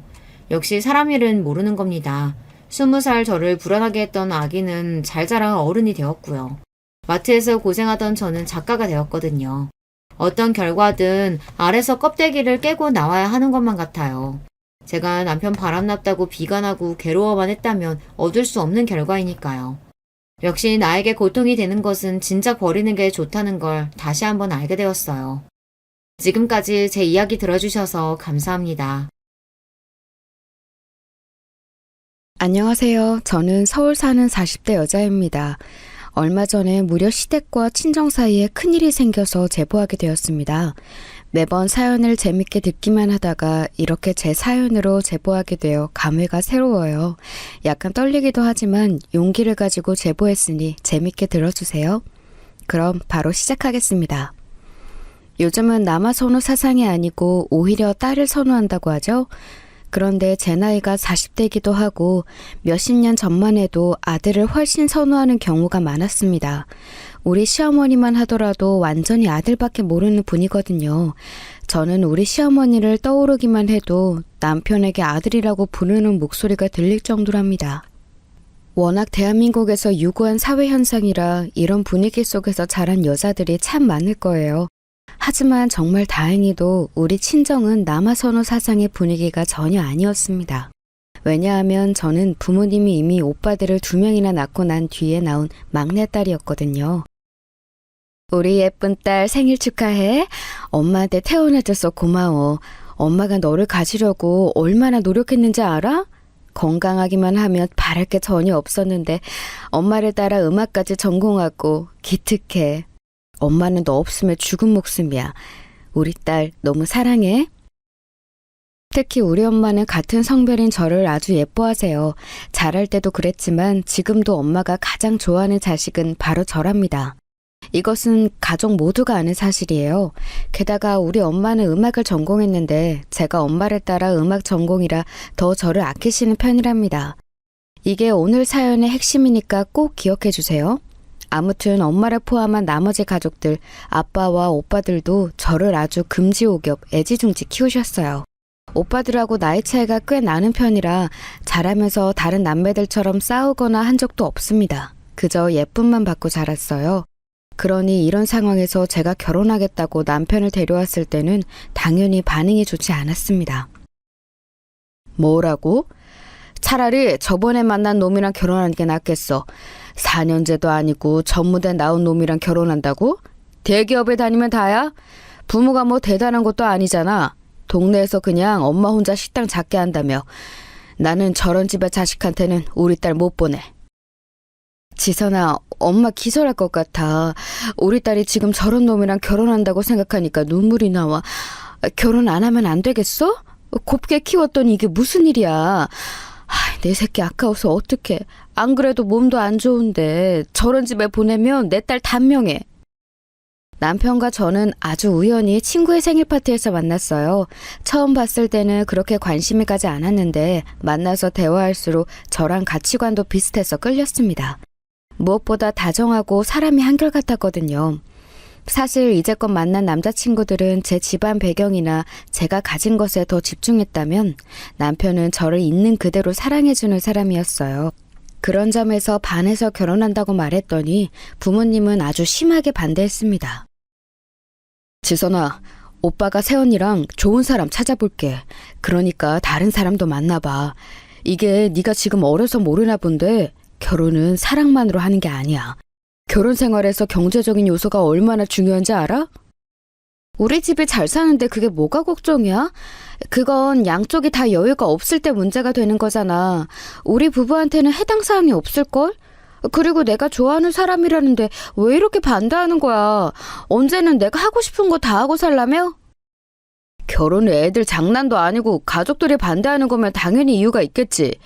우리는 다 너를 생각해서 그러는 거잖아. 나중에 후회하는 것보다는 지금 아예 시작하지 않는 게 나아. 너는 대학원까지 나오고 유럽에서 유학도 했는데 상대는 전문대를 나왔으니 말은 제대로 통하긴 해? 웃기네. 오빠들하고 대화하는 것보다 훨씬 잘 통해. 그리고 그렇게 조건에 맞는 남자들 만났을 때는 오히려 나를 사랑하는 느낌이 들지 않았어. 이왕 결혼하는 거 내가 사랑하는 사람하고 하겠다는데 오빠들만이라도 내 편을 들어줘야 하는 거 아니야? 그러면 집안이라도 좋아야지. 사람 대 사람을 떠나서 집안끼리 비교해도 너무 그쪽에 아무것도 없잖아. 게다가 홀어머니라며. 엄마가 그러던데 집도 못 해준다며? 도대체 그런 집에 우리가 너를 어떻게 시집을 보내? 그리고 이혼 가정이라며. 아니, 물론 요즘은 이혼한 사람이 많다는 거 오빠도 알아. 그런데 우리처럼 정상적인 가정의 아들하고 결혼하는 것을 바라는 건 당연하잖아. 우리 가족이 너를 얼마나 애지중지 키웠는데. 오빠들이 이렇게 저한테 반대하거나 뭐라고 했던 것도 처음이었어요. 자라면서 가족들은 언제나 제 편이었는데 처음으로 이런 상황을 맞이하니 속상했습니다. 그런데 여러분 그거 아세요? 이렇게 주변에서 반대하면 오히려 반발심이 들어서 더 하고 싶다는 사실이요. 그리고 저는 부모님과 오빠들의 반응을 남편에게 말하지 않았습니다. 그래서 남편은 집에서 이렇게까지 반대하는 것을 모르고 있었어요. 자기야, 부모님 반응은 어때? 우리 결혼식 날짜도 잡아야 하잖아. 이제 자기네 집에 가서 인사드려야 할 것 같은데 날짜 제대로 잡고 자기 부모님 보러 가자. 워낙 바쁜 분들이라 시간 내는 게 많이 힘든가 봐. 아, 날짜? 그래, 우리 집에도 인사드려야지. 그치? 근데 자기네 집이 여기서 더 머니까 먼저 가자. 우리 부모님은 같은 서울이니까 나중에 봐도 돼. 집에서 너무 심하게 반대하니까 차마 남편을 보여줄 수가 없었어요. 데려가면 분명히 남편에게 상처가 될 상황이 발생할 것 같았거든요. 하지만 그렇다고 시간을 더 미룰 수도 없었습니다. 그래서 일단 남편의 집에 먼저 인사를 가게 되었어요. 우리 아들이 내가 이렇게 힘들게 일해서 키웠거든. 집안 사정이 좋지 않으니까 혼자 남들은 다 받는 과외도 안 받고 학원도 안 다녔어. 그래서 어쩔 수 없이 전문대를 갔는데 얘가 고등학생 때 얼마나 공부를 잘했는지 몰라. 어렸을 때는 우리 아들 보고 학교 선생님들이 영재라고 했다니까. 그래요? 저도 수영 씨가 똑똑해서 말이 잘 통하니까 좋아요. 어머님 혼자 키우시느라 고생 진짜 많으셨어요. 이런 힘든 상황에서 수영 씨가 크게 엇나가지 않은 것을 보면 어머님이 진짜 잘 키우셨다고 생각해요. 우리 아들이 말이야. 어려서부터 사고도 잘 안 쳤어. 조용하고 말도 얼마나 잘 들었는지 몰라. 학교에 상담 가도 애가 여자애들처럼 조용하다고 칭찬이 얼마나 많았는데? 내가 혼자 식당 하는 거 아니까 학교 끝나고 와서 나 도와서 일했어. 그래서 우리 아들을 사익감으로 탐냈던 사람이 한둘이 아니야. 시어머니는 서울과 이 2시간 정도 떨어진 지방에서 작게 식당을 운영하고 있었어요. 인사를 하러 처음 뵈러 갔는데 아들에 대한 사랑이 아주 큰 분이셨습니다. 가서 남편이 어렸을 때부터 얼마나 대단했는지 시어머니에게 3시간이 넘게 자랑을 들었어요. 내가 남편하고 이혼하고 의지할 곳이 우리 아들밖에 없었어. 힘들 때마다 아들이 얼마나 나에게 큰 힘이 되어주었는지 몰라. 이런 아들이 결혼해서 내 곁을 떠난다고 생각하면 사실 너무 슬퍼. 그러니까 결혼해서도 한 달에 한 번은 봤으면 좋겠어. 가능하겠니? 한 달에 한 번이요? 네, 노력해 볼게요. 어머님이 아무래도 혼자 계시니까 수영 씨도 많이 걱정하더라고요. 최대한 시간 내서 올 수 있도록 할게요. 그래, 고맙다. 내가 자식이라고는 수영이 한 명이라 그래. 지선이 네가 이해해 주렴. 나도 자식이 한 명이라도 더 있었으면 이러지 않았을 텐데 말이야. 제주도나 부산도 아니고 이 정도면 충분히 올 수 있으니까 엄마 너무 걱정하지 마. 적적하면 우리 신혼집에 와서 며칠 있다 가도 되잖아. 지선이도 일하니까 엄마가 와서 아기 봐주면 되겠다. 장모님은 일하느라 바쁘시거든. 안 그래도 내가 아들이 결혼한다고 하니까 주변에서 손주볼 기대를 하라고 하더라. 엄마가 알아서 잘 키워줄 테니까 그건 걱정하지 마. 이왕이면 딸보다 아들이 키우기 쉬우니까 첫째는 아들이었으면 좋겠네. 결혼 전에는 이렇게 시어머니와 사이가 애틋한 남편을 보고 저는 가정적이라고 생각했어요.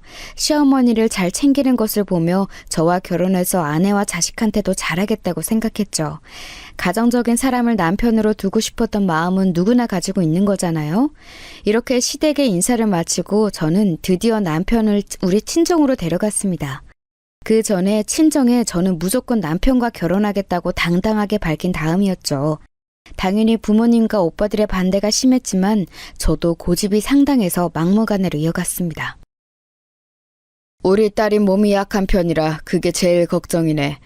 나는 내 딸이 고생하는 것을 전혀 원하지 않아. 물론 자네를 믿지만 만약 우리 딸이 고생하거나 힘들어서 몸이 약해지면 우리 가족은 가만히 있을 사람들은 아니야. 부담 주려고 하는 말은 아니니까 너무 겁먹지는 말아요. 지선이가 부모님이 되게 원해서 가진 자식이고 또 혼자 누뚱이의 막내딸이라 그래요. 저랑 동생도 여동생이라 많이 아꼈고요. 네, 저도 최선을 다해 결혼 생활을 잘하도록 노력하겠습니다. 부족하지만 예쁘게 봐주세요. 지선 씨에게 제가 많이 부족하다는 것은 저도 알고 있습니다. 아빠와 오빠들은 대놓고 남편에게 잘하라고 했습니다. 다행히 남편이 거기서 기분 나빠하지 않고 잘 대처했어요. 그런 태도 덕분에 가족들의 반대가 조금 누그러졌습니다. 결혼 준비까지 아무 일도 일어나지 않았으면 좋겠다고 생각했죠. 그런데 문제가 생기기 시작한 것은 시어머니와 우리 친정엄마의 기싸움이었어요. 제일 먼저 결혼식 장소였습니다. 우리 쪽이 훨씬 보증 인원이 몇 배나 많잖아. 그리고 상식적으로 서울에서 지방 가는 거랑 지방에서 서울 오는 거랑 당연히 서울로 오는 게 편하잖아? 내가 많은 거 바라는 거 아니잖아. 원래 장소는 그리고 여자 쪽에 맞추는 거야. 나도 알지. 그런데 시어머니가 결혼식을 남편 고향에서 꼭 하고 싶대. 뭐 듣기로는 집안 어른 중에 거둥이 불편한 사람이 많은가 봐. 남편도 되게 곤란하게 생각하고 있어. 열심히 설득하고 있다는데 쉽지 않나 보더라. 엄마는 절대 결혼식 장소 양보 못해. 엄마랑 아빠 손님들만 해도 몇 명인 줄 알아? 게다가 너랑 사위 지민들도 다 서울이잖아. 그 시골에 우리 인원 다 수용 가능한 결혼식장이 있기는 하니? 일단 나도 시어머니랑 전화해볼게. 그러니까 너무 화내지 말고 조금만 기다려. 이런 식으로 부딪힐 줄은 몰랐어. 결혼을 준비하면 저는 너무 머리가 아팠습니다. 가장 먼저 결혼식장 선정을 하는데 시어머니가 자꾸 남편의 고향에서 하길 원하셨어요. 우리 쪽이 인원도 훨씬 많았고 남편과 제 지인도 다 서울에 거주려 해서 서울이 편했거든요. 그런데 자꾸 본인 위주로 생각하더라고요.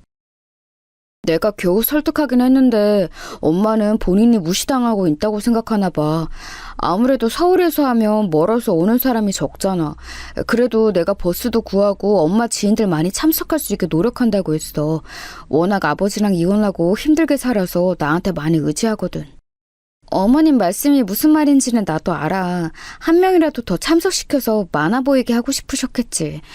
어머님 섭섭하지 않게 우리가 노력하자. 그래도 결혼식장 장소 문제는 남편과 제가 중간에서 많이 노력해서 일단락되었어요. 저는 여기서 더 문제가 되는 상황이 발생할 줄은 몰랐습니다. 하지만 그건 제 오산이었어요. 왜냐하면 그때부터 시작이었거든요. 두 번째는 바로 신혼집 문제였습니다. 우리 친정 부모님은 제 결혼을 마음에 들어 하지는 않았잖아요. 그래도 하나밖에 없는 막내딸이 없는 집안과 결혼하니까 걱정되셨는지 신혼집을 마련해 주셨습니다. 결혼식을 올리기 전에 미리 가전도 사서 넣어놓고 남편과 식을 올리고 바로 살 수 있게 준비하기 시작했어요. 그런데 그 신혼집이 신축 아파트였거든요. 그래서 시어머니는 신축 아파트가 신기한지 자꾸 올라와서 참견하기 시작했습니다. 문제는 여기서 발생했어요. 우리 친정엄마는 당신께서 마련해준 집이지만 저와 남편의 신혼집이라 오기 전에 저한테 미리 말하고 오셨거든요. 그런데 시어머니는 무작정 찾아와서 문을 열어달라고 하셨습니다. 그러다가 친정엄마랑 시어머니가 맞닥뜨린 날이 있었어요. 어머, 사돈. 이렇게 갑자기 오시면 애들이 당황해요. 그래도 결혼해서 독립적인 가정을 이루는 애들이잖아요. 그러니까 앞으로는 이렇게 불쑥 찾아오는 것은 조금 자제해 주세요. 내가 내 아들 집에 오는 것도 눈치를 봐야 하나요? 그러는 사돈은 왜 여기서 며느리랑 같이 있는 거죠? 그리고 결혼이라는 건 서로 가족이 늘어나는 거지 독립적으로 갑자기 다른 사람이 되는 건 아닙니다. 저는 오기 전에 미리 우리 딸한테 물어보고 오거든요. 그런데 사돈은 우리 딸한테 물어보셨나요? 혹시 사위에게 말했는데 우리가 소식을 듣지 못한 건가요? 요즘은 예전과는 달라요. 시집살이는 말도 안 되는 얘기잖아요. 곱게 키운 우리 딸 편하게 살라고 이렇게 제가 집도 얻어준 거잖아요. 저는 시집살이 시킬 마음도 없었는데요. 그리고 저도 우리 아들 곱게 키웠습니다. 사돈, 저한테 왜 이렇게 말씀하시는 거죠? 되게 당황스럽고 기분이 좋지 않아요. 저도 우리 딸이 이렇게 당황하는 게 기분이 썩 좋지는 않아요. 그냥 서로 예의를 지키자는 말이었는데 오해가 있었나 봐요. 엄마, 그만. 어머님, 일단 진정하세요. 제가 대신 죄송해요. 엄마도 왜 그렇게 말해? 참아, 그래도 시어머니잖아. 보리야. 네가 왜 죄송해? 엄마랑 아빠가 너 편하게 살라고 구해준 아파트야. 여길 말도 없이 찾아오는 게 예의니? 네, 예의 없어서 참 죄송하네요. 사돈, 돈 많다고 그러는 거 아닙니다. 제가 비록 결혼할 때 이런 한 푼 지원해주지 못하지만 이러시는 건 아니죠. 친정엄마는 불쑥 찾아온 시어머니에게 불쾌함을 드러냈어요. 참고로 우리 엄마는 평소에 이런 사람이 아니에요. 음악을 전공해서 대학에서 교수로 재직 중이라 되게 고상하거든요.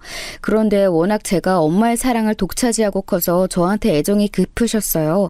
그래서 제가 혹시라도 시집살이를 당할까봐 괜히 그러신 거였습니다. 제 눈에는 그게 다 보였는데 시어머니는 기분이 나쁘셨던 거예요. 이 사건을 발단으로 이때부터 시어머니와 친정엄마는 사이가 틀어지게 되었습니다. 두 분의 기싸움은 한복을 정하는 과정에서도 일어났어요. 어머, 그 한복 색깔은 신부 측이에요. 어머님은 신랑 측이라 이 색상을 입으시는 게 맞아요. 이거 어떠세요? 한복색이 곱고 예쁘죠? 너무 잘 어울리세요. 요즘 세상에 신랑 한복, 신부 한복이 어디 있나요? 저는 이 색상을 입겠습니다. 화사한 분홍색이라 내 피부에도 잘 어울리고 좋네요. 한복색을 보고 하객들은 신랑하고 신부 엄마를 구분한다던데요. 제가 분홍색 한복을 입도록 할게요. 그게 전통이고 사회 통념이잖아요. 그리고 이러나 저러나 결혼식 주인공은 바로 신랑과 신부예요. 그런 레이스는 너무 화려해서 신부 드레스보다 눈에 띌 것 같네요. 안 그러니 딸아? 그게... 시어머니는 하나밖에 없는 자식이 결혼한다니까 매우 신이 나셨나 봐요. 무려 혼주 한복을 누가 봐도 화려한 색상과 디자인으로 고르셨어요. 저는 태어나서 그런 한복이 있다는 것도 처음 알았습니다. 한복에 화려한 레이스와 날개 같은 깃털까지 달려있더라고요. 자수도 어찌나 화려한지 나비부터 꽃까지 한복이 멀리서 봐도 눈에 띄었습니다. 저는 자식이 하나라 결혼식에 참석하는 것도 처음이자 마지막이거든요. 사돈은 자식이 셋이니 익숙하시죠? 하나밖에 없는 자식이 결혼해서 더 신경이 쓰이네요. 어머, 저도 하나밖에 없는 딸이 결혼해서 얼마나 신경 쓰이는지 몰라요. 그리고 우리 아들들 결혼할 때는 저도 당연히 신랑 측 한복을 입었습니다. 사돈, 이건 애들 결혼이에요. 우리 환갑잔치가 아니랍니다. 한복집에서 두 분이 너무 한복을 가지고 대립하자 저는 사이에서 눈치가 보이기 시작했어요. 오죽하며 가게 점원도 제 눈치를 보더라고요. 중간에서 기가 빨린 저는 이렇게 가다가는 결혼하고도 문제라고 생각했습니다. 그래서 남편과 많은 얘기를 나누었어요. 사실 우리 엄마가 나한테 의지하는 게 정말 커. 아빠랑 이혼하고 혼자 힘들게 나 키우면서 고생도 많이 하셨거든. 나도 그런 엄마가 고맙고 안쓰러워서 최대한 엄마한테 맞춰줬었지. 아마 내가 결혼하면 엄마한테 독립된다고 생각해서 그런 것 같아. 그건 나도 이해하는데 우리 엄마는 이해를 못하나 봐. 우리가 중간에서 역할을 잘하자. 지금 두 분이 너무 만나기만 하며 기분 상하는 게 보여서 나도 마음이 안 좋아. 여보, 이럴 때일수록 우리가 서로 더 잘해야 해. 알지? 남편과 저는 중간에서 각자 엄마들을 중재하느라 얼마나 고생했는지 모릅니다. 물론 그럴수록 우리 부부는 훨씬 더 견고해졌어요. 이렇게 저는 우리 엄마를 말리고 남편은 본인 엄마를 말리면서 결혼식을 올리게 되었습니다. 한복은 어떻게 되었냐고요? 결국 남편이 시어머니를 말려서 색상은 하늘색을 입었으나 디자인은 매우 화려한 한복으로 골랐어요. 야, 나는 네 시어머니 한복 보고 깜짝 놀랐어. 그런 한복은 텔레비전에서나 봤던 것 같은데 실제로는 처음 봤어. 한 손깔 하는 것 같더라. 그래도 네 친정이 잘 사니까 얼마나 다행이야? 만약 없는 집이었으면 저런 시어머니 누가 감당하니? 아, 말도 마. 안 그래도 우리 엄마랑 시어머니랑 둘이 기싸움이 장난 아니거든. 남편이랑 나랑 중간에서 얼마나 힘들었는지 알아? 중간 역할이 이렇게 중요하다는 것을 이제 알았잖아. 아빠랑 오빠들은 그래도 조금 괜찮은데 엄마가 나 시집살이 당할까봐 미리 걱정하더라. 아무래도 결혼은 집안 대 집안이잖아. 서로 형편이 어느 정도 맞는 사람끼리 해야 하는데 그게 아니라서 그런 것 같아. 또 네가 누뚱이고 막내딸이라 어머님이 많이 아끼잖아. 중간에서 중재해서 노력해봐. 결혼식을 올리고 친구들을 만났는데 역시나 시어머니 한복 문제로 말이 나왔습니다. 한복이 너무 화려해서 진짜로 제 드레스는 보이지도 않았죠. 그때는 시어머니와 우리 친정엄마의 갈등을 중재하느라 정신이 없었는데 지금 보면 기가 막혀요. 마음 같아서는 여러분께 보여드리고 싶을 정도랍니다. 저는 그래도 결혼하고 남편과 제가 조용히 잘 살면 문제가 일어나지 않겠다고 생각했어요. 실제로 저랑 남편은 둘 다 일하는 직장인이라 바빴거든요. 시어머니와 친정엄마도 각자 직업이 있으니 부딪히지 않을 거라 생각했죠.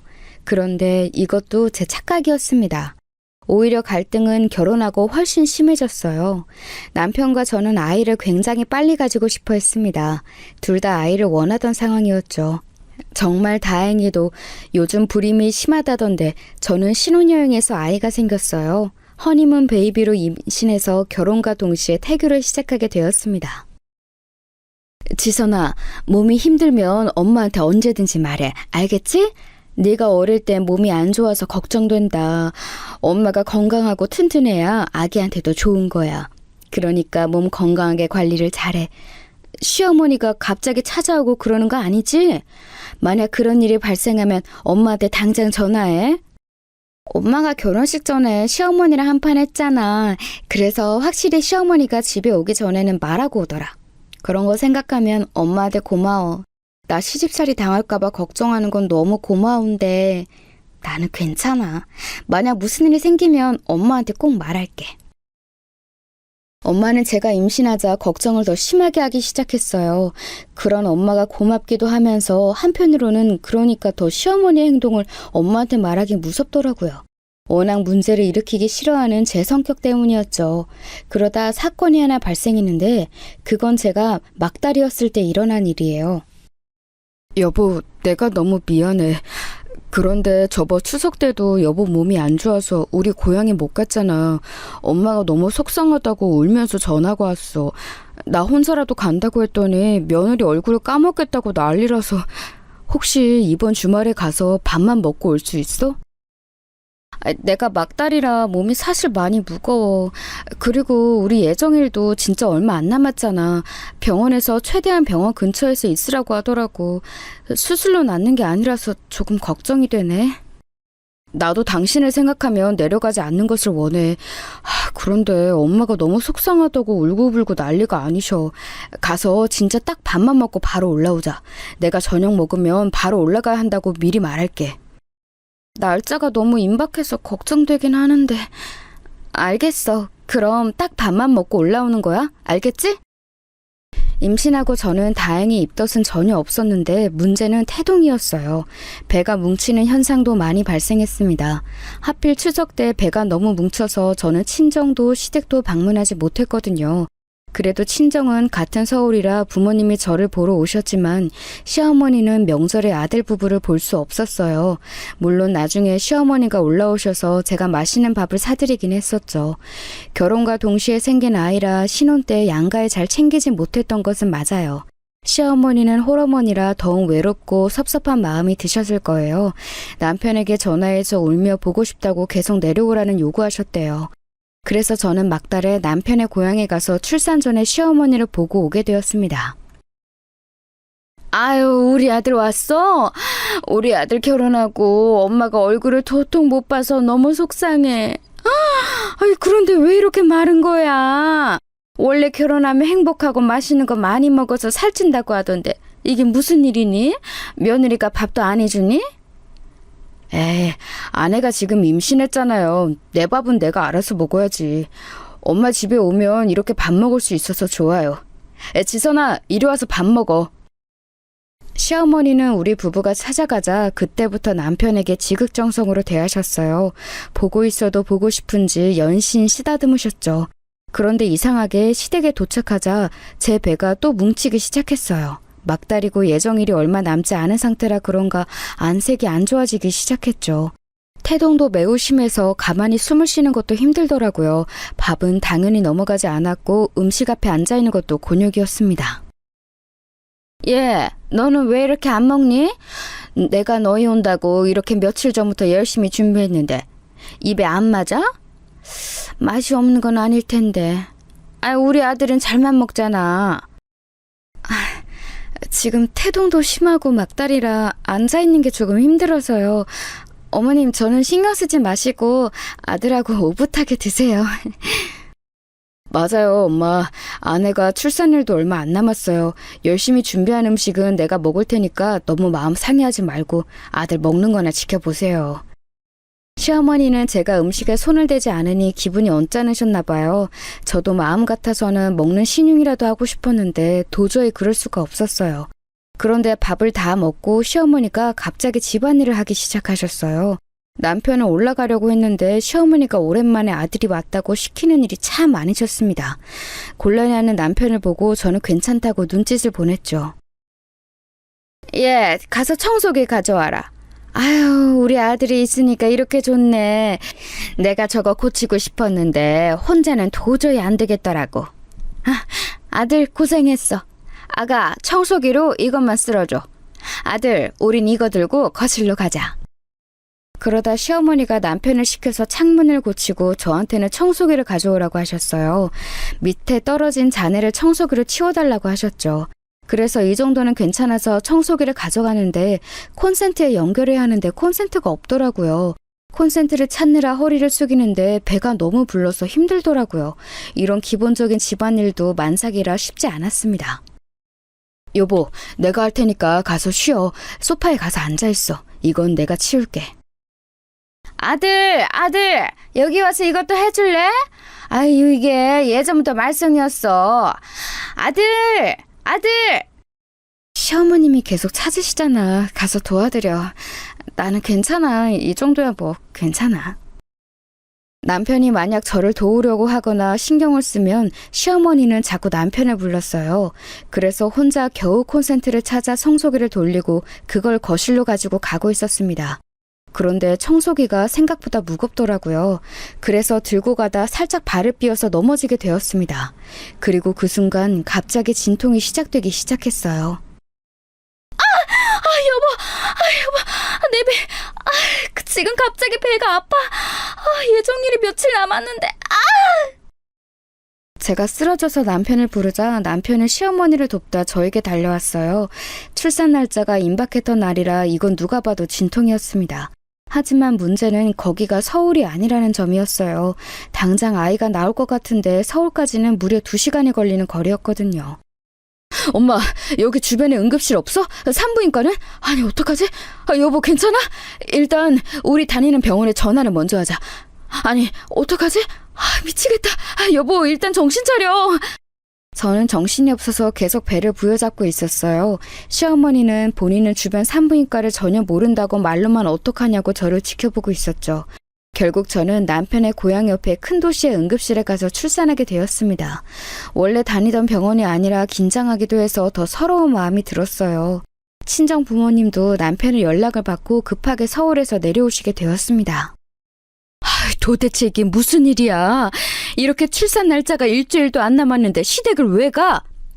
자네, 우리 딸이 무사하게 아이를 낳아서 다행이지. 이게 말이 된다고 생각하나? 죄송합니다. 제가 진짜 면목이 없어요. 지선이한테도 너무 미안하고. 제 잘못이에요.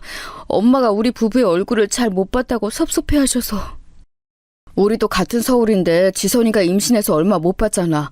아무리 보고 싶어도 곧 출산하는 며느리를 시댁에 왜 부르신 거야? 그리고 심지어 미안한 기색도 없잖아. 본인 아들이 소중한 만큼 우리도 우리 지선이 소중해. 친정 식구들은 제가 시댁에 갔다가 응급으로 출산하게 된 사건에 대해 크게 화가 났어요. 그래서 남편에게 원망의 목소리를 내게 되었습니다. 남편은 계속해서 죄송하다고 했는데 그걸 시어머니가 우연히 보고 또 갈등이 일어났습니다. 왜 우리 아들한테 그러세요? 내가 보러 오라고 했어요. 아무리 임신했어도 시댁에 결혼하고 겨우 2번 온 게 말이 되나요? 나는 결혼하고 우리 아들이 어디 해외라도 간 줄 알았네요. 이렇게 갑자기 아이를 낳게 된다는 것을 알았으면 저도 안 불렀죠. 사돈, 말씀 되게 섭섭하게 하시네요. 딱 봐도 배가 부른 며느리를 왜 보고 싶다고 하시냐고요. 그러면 사돈이 서울로 오셔야지. 상식적으로 왜 애들을 여기까지 부르세요? 그만해요. 아기도 무사하고 저도 멀쩡하니까 그만해요. 저 안정을 취하고 싶으니까 다들 조용히 해주세요. 저는 제 출산을 빌미로 또 갈등이 일어나니까 감당하기가 힘들었어요. 남편이 중간에서 난처해하는 모습을 보는 것도 화가 나더라고요. 그래서 출산하고 조리원에 갔다 오고 엄마에게 진지하게 말했습니다. 중간에서 남편과 제가 더 고통받고 싶지 않았거든요. 엄마를 우리 집으로 불러 제 마음을 전달했어요. 엄마가 내가 워낙 소중하니까 그렇게 생각하는 건 이해해. 하나밖에 없는 딸이 시집살이 당할까봐 걱정했겠지. 그런데 나는 엄마랑 시어머니랑 둘이 사이 안 좋은 게 더 불편해. 양가가 잘 지내는 것을 바라는 건 아니야. 그냥 이렇게 불편한 관계로 있는 게 싫어. 내 말이 무슨 말인지 알지? 그래, 알겠어. 엄마는 우리 딸이 상처받는 상황이 싫어서 그랬던 거야. 그런데 네가 그렇게 원하면 엄마가 먼저 노력하고 다가갈게. 네가 힘들지 않길 바랐던 건데 오히려 불편했구나. 미안하다. 저와 진지한 대화 이후 엄마는 실제로 당신께서 시어머니에게 먼저 다가가셨어요. 출산 때 2분의 감정에 골이 깊어졌는데 엄마가 먼저 연락도 하고 남편을 통해 선물도 건네셨죠. 장모님이 우리 엄마를 많이 챙겨주시네. 나한테 장모님이 따로 연락 오셔서 강남 레스토랑 식탁권도 주시고 피부 미용도 받으라고 챙겨주셨어. 아, 그래? 내가 양가 사이가 안 좋으면 오히려 불편하다고 했더니 엄마가 노력하나 보다. 어머님도 내가 시댁에 갔다가 갑자기 출산해서 당황하셨을 텐데 과거는 다 잊고 우리 이제 잘해보자. 우리 친정엄마는 저를 생각해서 시어머니에게 먼저 다가가셨죠. 그 덕에 시어머니는 당신 친구들을 데리고 서울에 있는 고급 레스토랑과 미용실에 다닐 기회가 생기셨습니다. 그러면서 2분은 예전처럼 눈만 마주치며 기싸움을 하는 사이에서 나름 괜찮은 사이가 되었습니다. 아니, 저는 그렇게 생각했어요. 그런데 이것도 오래가지 않았습니다. 바로 우리 딸의 돌잔치에서 일어난 사건이 있어요. 딸은 유난히 낯을 많이 가리는 아이였습니다. 그래서 사람이 많으면 되게 예민하게 반응했어요. 돌잔치 날에는 가까운 친척들만 불러서 했는데 낯선 사람이 많으니까 많이 울더라고요. 그래서 남편이 딸을 많이 안고 있었어요. 아유, 우리 아들이 너무 고생이다. 아유, 애가 왜 저렇게 예민하지? 원래 딸들은 저런가? 우리 아들은 어릴 때 되게 순했는데 확실히 우리 아들을 닮은 건 아닌 것 같네. 아유, 예민해라. 아이가 낯선 사람들 앞에서는 유독 그러더라고요. 평소에는 저 정도는 아니에요. 아빠가 안아주면 그래도 금방 그쳐서 다행이죠. 평소에 너는 안아주는 편은 아니니? 우리 아들이 아까부터 계속 안고 있는 것 같아. 안 그래도 결혼하고 고생을 많이 했는지 살이 빠져서 안쓰러운데 혼자 아기를 안고 있는 것 같네. 시어머니는 남편이 아기를 혼자 안고 있는 게 거슬리셨는지 계속 언급하셨어요. 저도 마음 같아서 우리 딸을 제가 안고 싶었죠. 그런데 제가 워낙 허리가 안 좋기도 했고 또 그날따라 손목이 매우 아팠어요. 그래서 아이를 안고 있는 게 무리였습니다. 남편도 그걸 아니까 본인이 계속 안고 있었죠. 그 모습을 보고 시어머니가 계속 저한테 남편 얘기를 하니 친정엄마의 표정이 안 좋아졌습니다. 그래도 돌잔치 자리니까 친정엄마는 최대한 참으려고 했어요. 그런데 시어머니가 자꾸 거슬리게 말하더라고요. 우리 아들은 아기 때 진짜 순했어. 나는 아들 키우면서 힘들었던 적이 전혀 없거든. 예민한 걸 보니까 그건 확실히 며느리를 닮았나 보다. 아니면 딸이라서 그런가? 아무래도 아들은 예민한 구석이 없거든. 내가 그래서 아들을 원하긴 했었는데. 사돈, 우리 딸도 어릴 때 매우 순해서 별명이 순둥이였어요. 그냥 돌쟁이고 또 지금 낯선 환경이라 그런 건데 우리 딸 탓을 하는 것은 듣기가 조금 그러네요. 그리고 아들이라고 다 순한 것은 아니에요. 딸이라고 다 예민한 것은 더욱 아니죠. 친정엄마가 그동안 시어머니에게 먼저 다가가기도 했고 100일 잔치 때도 웃으면서 분위기를 좋게 만들었거든요. 그래서 시어머니는 엄마가 저렇게 나올 줄은 몰랐는지 당황하더라고요. 제가 아기 컨디션을 생각 잘했어야 하는데 그러지 못했어요. 워낙 정신이 없어서.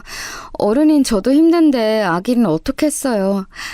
어머님, 엄마, 이거 드세요. 여기 음식이 맛있다고 해서 일부러 고른 장소니까 디저트 드세요. 중간에서 두 분의 감정이 상하지 않게 하려고 얼마나 애를 썼는지 모릅니다. 아기도 예민하고 어머님들까지 챙기느라 정신이 없었죠. 돌잔치가 끝나고 엄마는 저에게 따로 연락이 오셨어요. 나는 진짜 네 시어머니 도저히 좋게 볼 수가 없어. 사람이 그렇게 받기만 하는 것도 재주 아니야? 내가 우리 딸 고생하지 말라고 신혼집도 마련해줘. 시집살이 시키지 말라고 선물도 자주 해줘. 못해준 게 전혀 없어. 그런데 말을 왜 저렇게 하니? 그렇게 본인 아들이 소중하면 아이 끼고 살던가. 시어머니가 이혼하고 남편한테 워낙 의지를 많이 했대. 남편도 그것 때문에 많이 힘들어해. 그냥 우리가 참자. 나도 엄마가 속상한 점은 이해해. 이번에 우리끼리 놀러 가는 걸로 또 뭐라 하는 건 아니지? 아휴, 내 돈 주고 내가 내 딸 데리고 놀러 가는 것도 이제 눈치가 보인다. 혹시 뭐라고 하면 당장 말해. 알겠어? 알겠어, 엄마. 걱정하지 마. 친정엄마는 제가 육아로 힘들어하니까 남편과 저를 데리고 같이 하와이로 여행을 가자고 하셨어요. 비용은 친정 부모님이 다 대주셨죠. 그래서 남편도 휴가를 내고 같이 가기로 했는데 문제는 시어머니였습니다. 워낙 혼자 지내는 것을 힘들어했고 남편하고 제가 친정 식구들과 하와이에 간다고 했더니 우는 소리를 하셨거든요. 나는 살면서 해외여행을 가본 적이 없거든. 부럽기도 하고 속상하네. 뭐 우리 아들이 결혼을 잘해서 처가 돈으로 여행을 가는 것은 다행이라고 생각하는데 아니 그렇다고 나를 데리고 가라는 건 아닌데. 시어머니는 거의 하루에 한 번은 연락하셔서 하와이 얘기를 꺼내셨어요. 남편도 나중엔 질려서 저한테 전화를 받지 말라고 했죠. 친정 부모님의 돈으로 가는 거라 시어머니까지 같이 가는 것은 절대 상상할 수가 없었습니다. 하지만 시어머니가 너무 서운해하니까 남편과 저는 시어머니의 기분을 풀어주려고 노력했어요. 그러자 시어머니는 황당한 요구를 하기 시작했습니다. 너희 하와이에 가 있는 동안 내가 너희 집에서 머물러도 되겠니? 아니, 내가 그런 신축 아파트에서 언제 자보겠어. 그래도 되겠지? 시어머니는 우리가 여행을 간 동안 우리 집에서 머무르고 싶어 하셨어요. 남편과 저는 당연히 마냥 좋지는 않았지만 그러라고 하고 친정 식구들과 여행을 가게 되었습니다. 여행을 가서는 너무 좋았어요. 바다에서 오랜만에 아무 생각도 안 하고 친정 식구들과 남편과 사랑하는 우리 딸과 재미있는 시간을 보냈습니다. 만족스럽게 놀고 오면서 시어머니에게 줄 가방도 하나 선물해서 귀국했어요. 그런데 시어머니가 도통 시골로 내려갈 생각을 하지 않더라고요. 가방 너무 예쁘다. 내가 이런 가방을 들고 다니는 날이 오다니. 마침 고등학교 동창회가 작게 있는데 그거 강남로 고급 레스토랑에서 하더라고. 이 가방 들고 가야겠어. 거리도 여기서 가까우니까 그때까지 머물러도 되겠지? 고맙다. 시어머니는 며칠 뒤에 동창회가 있다며 우리 집에서 계속 머무르셨어요. 남편은 저한테 계속해서 미안하다고 말을 건넸습니다. 그리고 마침내 그날이 되었어요.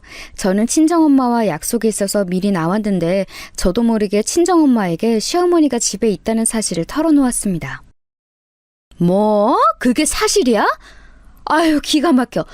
너희 시어머니는 도대체 왜 그러는 거야? 그럼 아직도 너희 집에 있는 거야? 안 되겠다. 엄마가 내일 너희 집으로 갈게. 진짜 도저히 좋게 보려고 해도 좋게 볼 수가 없어. 에이, 아니야. 그래도 오늘 동창회 끝나고 내려간다고 하니까 일단 지켜봐야지. 엄마, 배고프다. 우리 이제 밥 먹으러 가자. 저번에 엄마가 나랑 가고 싶다고 한 레스토랑으로 가자. 거기 분위기 좋다며. 엄마는 당연히 제 말을 듣고 황당해하며 화를 내셨어요. 둘이 시어머니를 욕하면서 강남에 있는 고급 레스토랑에 가서 마저 말하려고 들어갔습니다. 그런데 너무 우연히 거기서 제가 누구를 마주쳤는지 아세요? 네, 바로 시어머니를 마주쳤습니다. 아줌마들 무리가 모여 있어서 봤더니 거기에 시어머니가 제가 하와이에서 사다 준 가방을 열심히 자랑하고 있더라고요. 순간 속으로 엄마랑 시어머니를 마주치게 하고 싶지 않았는데 이미 엎어진 물이었어요. 게다가 자리가 만석이라 유일하게 남는 자리가 시어머니 물이 바로 옆자리였습니다. 그래도 마주쳤으니 인사는 당연히 하려고 했는데 시어머니가 오히려 우리 모녀를 모른 척을 하더라고요. 주변 사람들이 시어머니에게 아는 사람이냐고 묻자 시어머니는 고개를 저으며 열심히 외면했습니다. 그 모습을 보고 친정엄마도 기분이 좋지 않은지 저만 바라보셨죠. 속으로 이게 무슨 일인가 싶었어요. 진짜 기가 막힌다, 지선아. 이게 지금 말이 되는 상황이니? 지금 너랑 내가 창피하다는 거야? 본인 지인들 앞에서 왜 저래? 어머, 그런데 저분 내가 아는 사람 같은데? 우리 학교에서 일하는 조교 어머님 같은데 얼마 전에 봤어. 어머, 진짜? 엄마, 일단 우리도 모른 척하자. 나도 기분이 좋지는 않네. 저 가방 게다가 내가 사준 가방이거든. 엄마랑 저는 그냥 식당을 나갈까 고민도 했지만 우리가 잘못한 건 없잖아요. 그래서 일단 가만히 밥을 먹고 나가려고 했어요. 그렇게 조용히 파스타를 먹고 오빠들 얘기를 하다 엄마가 잠깐 화장실에 가게 되셨습니다. 그런데 엄마가 화장실에서 매우 상기된 얼굴로 자리로 오셨어요. 그리고 저를 지나쳐서 시어머니가 앉은 테이블로 가셨습니다. 저는 너무 당황스러워서 자리에서 일어나는데 엄마가 꺼낸 말은 너무 충격이었어요. 우리 친정엄마가 꺼낸 말이 뭐였는지 아세요?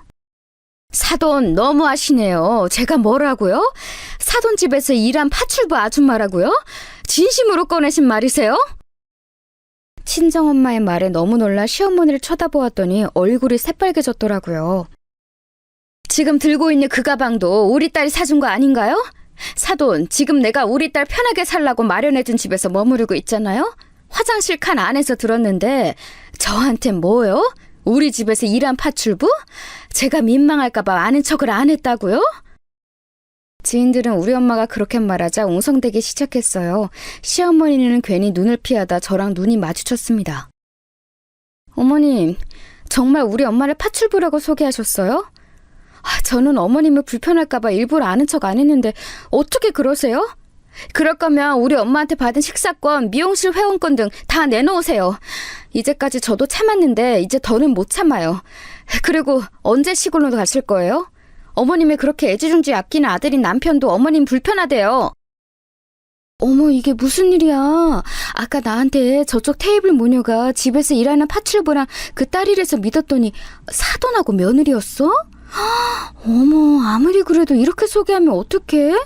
영자야, 너 왜 그랬어?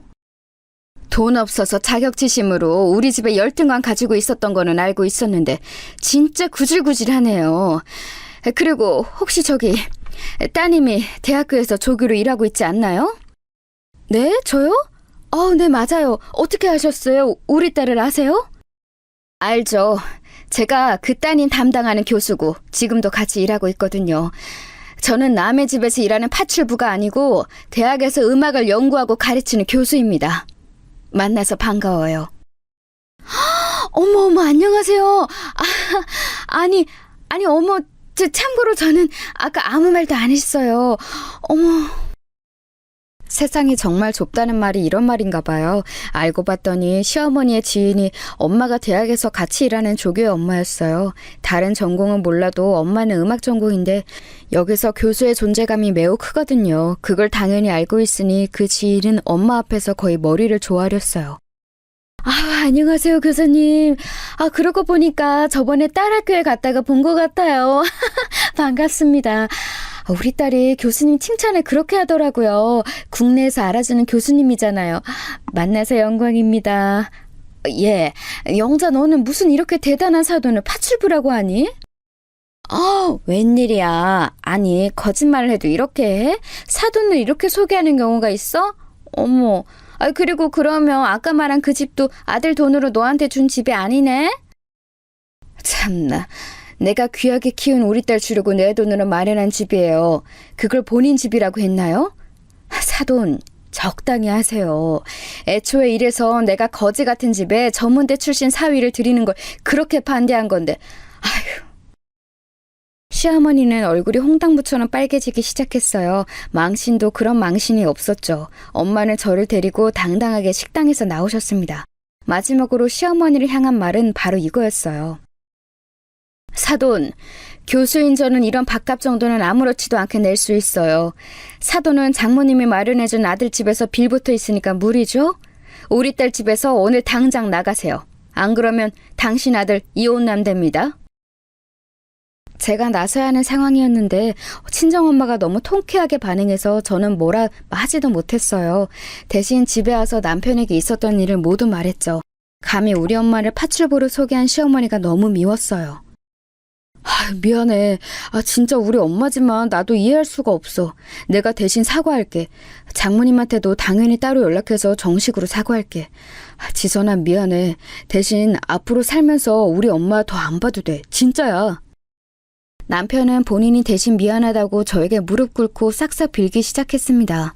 실제로 저는 진지하게 이혼 생각도 했는데 그러면 남편 본인만 손해잖아요.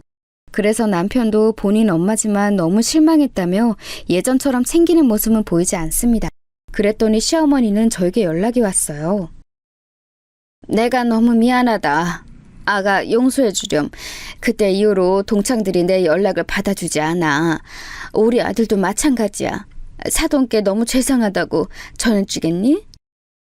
어머님, 너무 실망해요. 저는 용서할 마음이 없고 우리 엄마도 없을 거예요. 그냥 이렇게 우리 평생 얼굴도 보지 말고 살아요. 어차피 어머님은 우리 딸도 별로 안 예뻐하잖아요. 제가 어머님을 먼저 찾아갈 일은 없을 것 같아요. 그럼 이만 끊겠습니다. 이 뒤로는 진짜 시어머니의 연락조차 받지 않고 지내고 있어요. 얼굴은 당연히 보러 가지 않았죠. 남편에게는 본인 엄마니까 알아서 하라고 했는데 자기도 창피한지 안 보러 가더라고요. 이렇게 하나만 알고 둘은 모르는 예의 없는 시어머니와 인연은 끝나게 되었습니다. 저한테만 그랬으면 시간이 지나고 관계가 회복될 수 있을 텐데 우리 엄마를 파출부라고 소개해서 저도 지금은 아직 시어머니를 용서할 수 없어요. 여기까지가 제가 준비한 사연입니다. 여러분 어떻게 들으셨나요? 저는 개인적으로 사연을 제보하며 매우 신이 났어요. 들어주셔서 감사합니다. 우리 속이지 말고 살아요. 그럼 이만 끝내겠습니다.